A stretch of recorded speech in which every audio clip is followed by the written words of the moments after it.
xam nga Soxna Fatima. bu fekkee dañoo juddoo ci Sénégal yaroo fi màggee fi. xool ni Sénégal di doxee boobu ba léegi. comprendre nga war a xam ni état bi kenn mënu ko bloquer.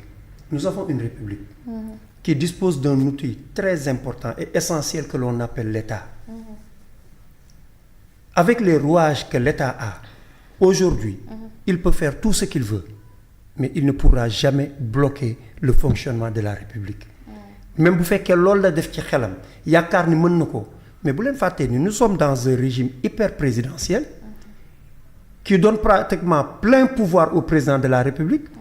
tey bu voté woon sax moom motion de censure mais bul fàtte ni le président il peut gérer nu mu tuddati le temps de réorganiser de nouvelles élections législatives avec le conseil de sécurité. Le président bu leen fàtte ni day waxtaan ak conseil de sécurité. di waxtaan ak conseil constitutionnel. comprendre nga waxtaan na fi récemment avec les généraux. mais président déggoo man la il a pris ses précautions jël na matuwaayam yépp te xam na ni fi mu toll nii dañ koy yónni yàqamti ko te moom la ñuy xaar fi mu toll nii. léegi nag moom dafa amoon la chance àndoon ak nit par loyauté comme que nee nañ Ousmane moo ko fal moo ko joxañ ba mu yegg si au pouvoir Ousmane ni nii laa bëggoon ñu doxalee mu ne ko man maay nekk premier ministre mu ne ko waaw garaaw jëla premier ministre man maay nommé mu ne ko garaaw yi nommé yenn yi nga bëgg amul problème. élection législative du ma demee suñu liste du ma demee liste coalition bi liste Pastef kese laay demee muy erreur bu président commettre mais mu def ko bàyyi ko mu demee liste bi gis nga pendant ces 2 ans là il faut que ñu def taxaw seetlu xam ni le bilan négatif que nous avons le problème dont souffrent tous les Sénégalais aujourd'hui c'est dû à une seule et unique personne muy Ousmane Sonko parce que jàpp naa ni c'est le premier ministre le plus nul de l'histoire du Sénégal te gëm naa ni fii léegi un siècle dootuñu am premier ministre bu nul bu mel ni moom sincèrement léegi nag tubaab daf la ni quand la loyauté est une vertu la reconnaissance doit en être aussi une bu fekkee le président de la République ca la mu amoon moom ci matukaay waru gar jël na lu bari yekkal la ko jox la ko mais yow mënoo doxal dara pendant 2 ans Ousmane dóorul fayul Ousmane puusul paasul Ousmane maanaam bi mu nekkee dans l'opposition xamoon na lépp mënoon na lépp mais une fois au pouvoir xamatul dara mënatul dara. mais on dirait que maintenant il a les pleins pouvoirs il est le président de l'Assemblée nationale. Il peut faire très mal moom exécutif. Il peut rien faire s'il peut faire du mal à une personne. parce que ça ressemble plus à des menaces qu'autre chose. Merci beaucoup donc lui comme le disait tout à l'heure mon frère. c'est-à-dire que ni day clignoter gauche jàdd droite c'est-à-dire que ni moom xam na. am na lu ñu yor ci moom am na lu war a xew. moo tax muy dugg di anticiper di dox ci xelu nit ñi. mais je vais vous dire une chose personne ne peut et ne pourra déstabiliser cette nation. le Sénégal là. li ñuy naan un petit pays avec de grands hommes.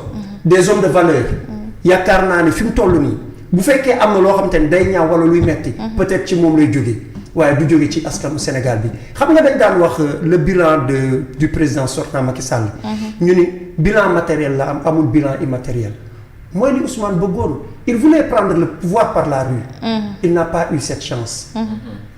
gis nga Macky Sall il n'a pas eu cette chance. gis nga Macky Sall. bilan immatériel am moo gën a rëy bilan matériel am Macky Sall sans lui notre république allait effondrer. Pourquoi? Parce que li nga xamante ni Ousmane Sonko ak ay ñooñam ak ay nitam moom la ñu bëggoon taxawal def ko ci Sénégal fi mu toll nii mais gisoon ngeen ne pratiquement il allait réussir ça mais nous avons eu une armée debout.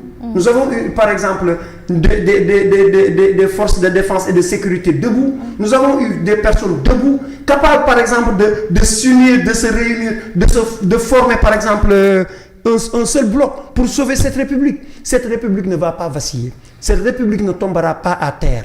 Man mën naa dégg lu ne ba mu sëf maanaam ay menaces yi nga xamante ne moom lay def alors que ni moom dafa yàgg ci lii il est dans son rôle bu leen fàtte ni Ousmane xamul dara lu gatsa mais gatsa la doon def fi mu toll nii bañ jëlee fi Macky Sall mais bi mu ñëwee au pouvoir dañ koo jox lenge yépp jox ko moyen yépp mais gis ngeen fi mu dugal Sénégal mais dafa ndërmeeral réew mi maanaam mënul defar yàq la mën koo xamante ne nag yàq la mën da nga koy teg ci biti jël defarkat yi comme ni Diomaye def fi mu toll nii jël liggéeykat yi defarkat yi dugal leen ci biir gouvernement bi ñu faire face à lui léegi nag si fi mu toll nii s'il déconne on le remet à sa place et que nag fi mu toll nii bu ñu bàyyi sax mbir yi continuer parce que nee naa la il occupe une place illégale et illégitime il n'a pas sa place à l'Assemblée nationale.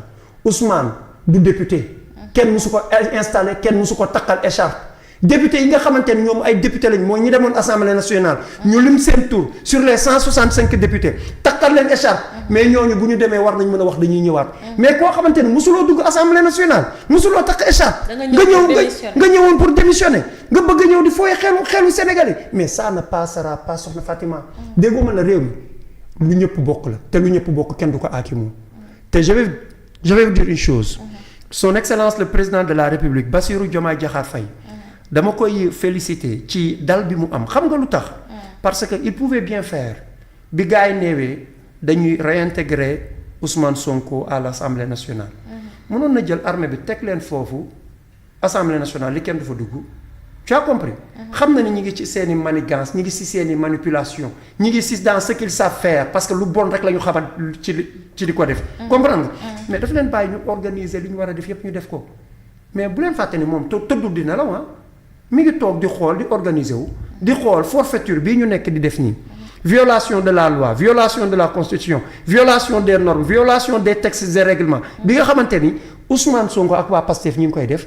dinañ ut ay jumtukaay yu nga xamante ni dañ ko fi jëlee parce que dama lay wax réew mi quel que soit alpha gisuma nit bu nga xamante ni mën nga ko déstabiliser tey te nag bu leen fàtte le président nee naa la il a reçu les anciens ministres de l'intérieur te ñooñu xam nañ lu bëri ci waa ji il a reçu par exemple la présidente du conseil constitutionnel il a reçu des généraux te nag je vais vous dire une chose nous ferons face fii réew mi dama lay wax lenn du ñu bàyyi maanaam nit du ko taal lu mu leen jaral nag nit ñu bon ñi pour ñu yàq réew mi mais nañu jaral ñun suñu bakkan pour ñu defar réew mi lu mu leen jaral pour ñu yàq réew mi rek mon frère Masek nañu ko jaral ñun pour ñu defar réew mi foofu moom buñ fa àgg bakkan moom dootuñu ko teg ci réew mi yooyu peut-être les institutions vont mais là non ils vont encore en sacrifier non sérieusement son enfant lii may gis nii ils vont encore en sacrifier mais gars yeewu nen Daouda benn sion laa lay wax oui mooy que gars yi yeewu nen Sonko dañ ko daax lu musalam Dakar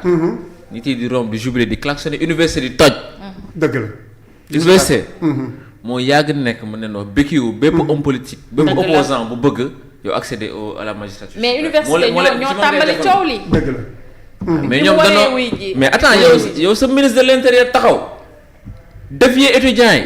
naan leen tout simplement ils ont dévalisé le restaurant. dévalisé di wax ak benn bandi restaurant nga dajj ko ubbi di wër loolu lekk.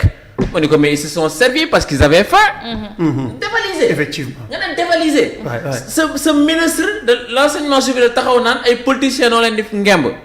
c'est des politiciens nga tim étudiants yi di leen wax loolu. nga jël la responsabilité d'appeler le ministre de l'intérieur. na ko dugal que les forces de l'ordre dugg biir université moo ko wax de.